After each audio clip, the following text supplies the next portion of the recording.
Welcome in part 3, जिसके अंदर हम एक टॉपिक पढ़ने जा रहे हैं दोस्तों। स्क्रीन पर लिखा आ रहा है, क्या सममित आकृतियां सभी आकृति जो है या सभी आकृतियां हैं वो सममित होती है। कहने का मतलब है क्या सभी जो भी आकृति है, हमने पढ़ा वो तो अलग बात, क्या कोई भी आकृति जो प्रकृति में मौजूद है क्या सभी सममिति को दर्शाएगी। अब ये टॉपिक भी है और एक क्वेश्चन भी है।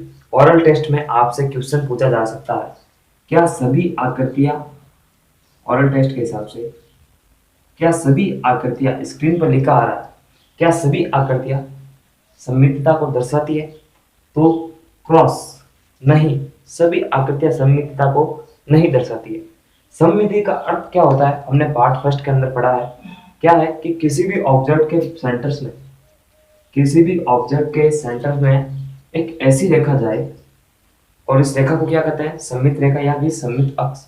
फिर जो भी रेखा जाती है इस आकृति को बराबर दो भागों में बांटे और इसका जो बायां और दायां भाग है ये दोनों समान दिखने चाहिए।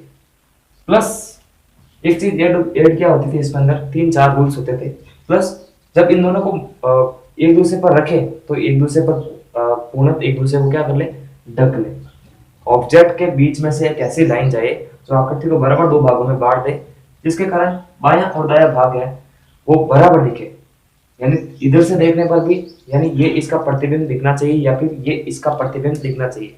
उसके बाद में सममित रेखा के अनुदिश अगर इसको मोड़ते तो फिर दायां और बायां भाग एक दूसरे को ढक लेना चाहिए। यह हमने सममिति के अंदर पढ़ा था और ये इंपॉर्टेंट परिभाषा भी थी ओरल टेस्ट के हिसाब से। लेकिन अब जो टॉपिक हम पढ़ रहे हैं, क्या प्रत्येक आकृति सममित होती है, इसका आंसर है कि नहीं, ये सिर्फ आकृति पर डिपेंड करता है। जैसे मैं ये आकृति बना रहा हूं,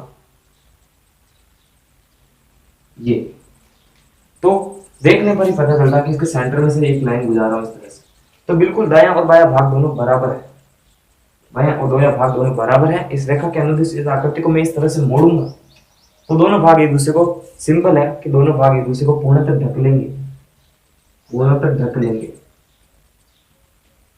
लेकिन क्वेश्चन पूछा कि क्या प्रत्येक आकृति सममितता को दर्शाती है, तो टेस्ट कर लेते हैं।